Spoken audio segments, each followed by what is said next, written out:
ಅರುಣ್ ಕುಮಾರ್ ಪುತ್ತಿಲ ವಿರುದ್ಧ ಲೈಂಗಿಕ ದೌರ್ಜನ್ಯ ಆರೋಪ ಕೇಳಿ ಬಂದಿದೆ. ಬಿಜೆಪಿ ಮುಖಂಡ ಅರುಣ್ ಕುಮಾರ್ ಪುತ್ತಿಲ ಮೇಲೆ ಎಫ್ಐಆರ್ ದಾಖಲಾಗಿದೆ. ದಕ್ಷಿಣ ಕನ್ನಡ ಜಿಲ್ಲೆ ಮಹಿಳಾ ಠಾಣೆಯಲ್ಲಿ ಪ್ರಕರಣ ದಾಖಲಾಗಿರುವಂತದ್ದು. 47 ವರ್ಷದ ಮಹಿಳೆಯಿಂದ ಲೈಂಗಿಕ ದೌರ್ಜನ್ಯ ದೂರನ್ನು ದಾಖಲಿಸಲಾಗಿದೆ. ಇನ್ನು ಬೆಂಗಳೂರಿನ ಖಾಸಗಿ ಹೋಟೆಲ್ನಲ್ಲಿ ಲೈಂಗಿಕ ದೌರ್ಜನ್ಯವನ್ನು ಎಸಗಲಾಗಿದೆ. 2023 ಜೂನ್ನಲ್ಲಿ ಲೈಂಗಿಕ ದೌರ್ಜನ್ಯ ಆರೋಪ ಈಗ ಕೇಳಿ ಬರ್ತಾ ಇರುವಂತದ್ದು. ಫೋಟೋ ಸೆಲ್ಫಿ ವಿಡಿಯೋ ಮಾಡಿ ಬ್ಲಾಕ್ ಮೇಲ್ ಆರೋಪ ಕೇಳಿ ಬಂದಿದೆ. ಇವರ ವಿರುದ್ಧವಾಗಿ ಈಗ ಐಪಿಸಿ ಸೆಕ್ಷನ್ 417, 354A, 506 ಅಡಿಯಲ್ಲಿ ಪ್ರಕರಣ ದಾಖಲಾಗಿದೆ. ಪುತ್ತೂರು ಕ್ಷೇತ್ರದಲ್ಲಿ ಹಿಂದುತ್ವ ಹೆಸರಿನಲ್ಲಿ ಬಂಡಾಯ ಸ್ಪರ್ಧೆಯನ್ನು ಮಾಡಿದ್ರು. ಪುತ್ತೂರು ವಿಧಾನಸಭಾ ಕ್ಷೇತ್ರದ ಚುನಾವಣೆಯಲ್ಲಿ ಸ್ಪರ್ಧೆ ಮಾಡಿದ್ರು. ಇನ್ನು ಬಿಜೆಪಿಗೆ ಟಕ್ಕರ್ ಕೊಟ್ಟು ಬಂಡಾಯ ಸ್ಪರ್ಧೆಯನ್ನು ಮಾಡಿದಂತಹ ಪುತ್ತಿಲ ವಿರುದ್ಧವಾಗಿ ಈಗ ಎಫ್ಐಆರ್ ದಾಖಲಾಗಿದೆ.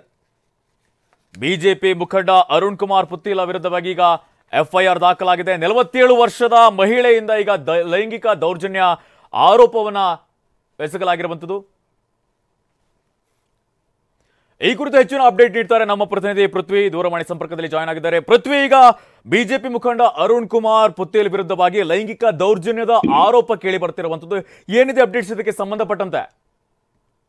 ನಿತಿನ್, ಬಿಜೆಪಿ ಮುಖಂಡ ಅರುಣ್ ಕುಮಾರ್ ಪುತ್ತಿಲ ಮೇಲೆ ಎಫ್ಐಆರ್ ದಾಖಲಾಗಿರುವಂತದ್ದು. ಅಂದ್ರೆ ಈಗಷ್ಟೇ ಸಂಜೆ ಒಂದು 6:30-7 ಗಂಟೆ ಸುಮಾರಿಗೆ ಈ ಎಫ್ಐಆರ್ ದಾಖಲಾಗಿರುವಂತದ್ದು. ಏನು 47 ವರ್ಷದ ಮಹಿಳೆ ಬಂದು ಖುದ್ದಾಗಿ ತಾನೇ ಬಂದು ಪುತ್ತೂರಿನಲ್ಲಿರುವಂತಹ ದಕ್ಷಿಣ ಕನ್ನಡ ಮಹಿಳಾ ಪೊಲೀಸ್ ಠಾಣೆಯಲ್ಲಿ ಒಂದು ದೂರನ್ನ ಕೊಡ್ತಾರೆ. ಆ ದೂರಿನ ಆಧಾರದ ಮೇಲೆ ಇವಾಗ ಅಲ್ಲಿನ ಪೊಲೀಸರು ಈಗ ಹಿರಿಯ ಅಧಿಕಾರಿಗಳ ಮಾರ್ಗದರ್ಶನವನ್ನ ಪಡೆದು ಎಫ್ಐಆರ್ ಅನ್ನ ಮಾಡಿರುವಂತದ್ದು. ಸದ್ಯಕ್ಕೆ ಆ ಮಹಿಳೆ ದೂರು ಏನಂತ ಹೇಳಿದ್ರೆ 2023 ಜೂನ್ನಲ್ಲಿ ಆಕೆಗೆ ಲೈಂಗಿಕ ದೌರ್ಜನ್ಯ ಆಗಿದೆ. ಆಕೆಯನ್ನ ಬೆಂಗಳೂರಿನ ಒಂದು ಖಾಸಗಿ ಹೋಟೆಲ್ಗೆ ಕರೆಸ್ಕೊಂಡು ಅಲ್ಲಿ ಲೈಂಗಿಕ ದೌರ್ಜನ್ಯ ಮಾಡೋದ್ರ ಜೊತೆಗೆ ಫೋಟೋ ಮತ್ತೆ ಸೆಲ್ಫಿ ವಿಡಿಯೋಗಳನ್ನು ಕೂಡ ಮಾಡ್ಕೊಂಡಿದ್ದಾರೆ ಅಂತ ಹೇಳಿ ಈಗ ದೂರನ್ನ ನೀಡಿರುವಂತದ್ದು. ಅದರ ಪ್ರಕಾರವಾಗಿ ಐಪಿಸಿ ಸೆಕ್ಷನ್ 417 ಮತ್ತೆ 354A, 506 ಈ ಅಡಿಯಲ್ಲಿ ಪ್ರಕರಣವನ್ನ ದಾಖಲು ಮಾಡ್ಕೊಳ್ಳಲಾಗಿದೆ. ಸದ್ಯಕ್ಕೆ ಆ ಒಂದು ಎಫ್ಐಆರ್ ನಲ್ಲಿ ಆಕೆ ಕೊಟ್ಟಂತಹ ಏನ್ ದೂರಿನ ಪ್ರತಿಯಲ್ಲಿ ಉಲ್ಲೇಖವಾಗಿರೋ ರೀತಿಯಲ್ಲಿ ಅಂದ್ರೆ ಏನು ಇವರು ಬಿಜೆಪಿ ಬಿಟ್ಟು ಬಂಡಾಯ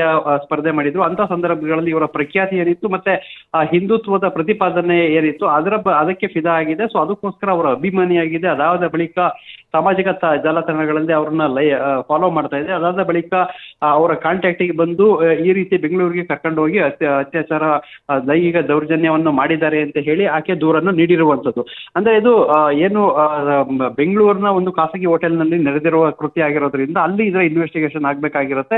ಸದ್ಯಕ್ಕೆ ಏನು ಒಂದು ಕೋರ್ಟ್ ಗೈಡೆನ್ಸ್ ಪ್ರಕಾರ ಇಂಥ ಪ್ರಕರಣವನ್ನ ಯಾವುದೇ ಪೊಲೀಸ್ ಠಾಣೆಯಲ್ಲಿ ಕೂಡ ಕೊಟ್ಟರು ಕೂಡ ಅಲ್ಲಿ ಪ್ರಕರಣವನ್ನು ದಾಖಲಿಸ್ಕೊಳ್ಬೇಕಾಗಿತ್ತು. ಸದ್ಯಕ್ಕೆ ಈಗ ಪ್ರಕರಣವನ್ನು ದಾಖಲಿಸ್ಕೊಂಡಿದ್ರೆ ಹಿರಿಯ ಏನು ದಕ್ಷಿಣ ಕನ್ನಡ ಜಿಲ್ಲಾ ಪೊಲೀಸ್ ವರಿಷ್ಠಾಧಿಕಾರಿ ಅಂತ ಯತೀಶ್ ಅವರು ಕೂಡ ಇದರ ಬಗ್ಗೆ ಮಾಹಿತಿಯನ್ನ ಪಡೆದುಕೊಂಡಿದ್ದಾರೆ. ಸದ್ಯಕ್ಕೆ ಮುಂದಿನ ಹಂತದಲ್ಲಿ ತನಿಖೆ ಬೆಂಗಳೂರಿಗೆ ಇದನ್ನ ಶಿಫ್ಟ್ ಮಾಡ್ತಾರೆ. ಅಂದ್ರೆ ಕೋರ್ಟಿಗೆ ಈ ಒಂದು ಪ್ರಕರಣದ ಕೋರ್ಟಿಗೆ ಗಮನಕ್ಕೆ ತಂದು ಅದನ್ನ ಬೆಂಗಳೂರಿನಲ್ಲಿ ಆ ಒಂದು ಖಾಸಗಿ ಹೋಟೆಲ್ ಯಾವ ಸ್ಟೇಷನ್ ಲಿಮಿಟ್ಸ್ ನಲ್ಲಿ ಬರುತ್ತೆ ಅಲ್ಲಿಗೆ ಅದನ್ನ ಟ್ರಾನ್ಸ್ಫರ್ ಕೊಡ್ತಾರೆ. ಬೆಂಗಳೂರು ಪೊಲೀಸ್ ಅವರು ಮುಂದಿನ ತನಿಖೆಯನ್ನ ಮಾಡ್ತಾರೆ. Nitin. Okay Prithviraj, thank you ತಮ್ಮೆಲ್ಲ ಅಪ್ಡೇಟ್ಸ್ಗೆ.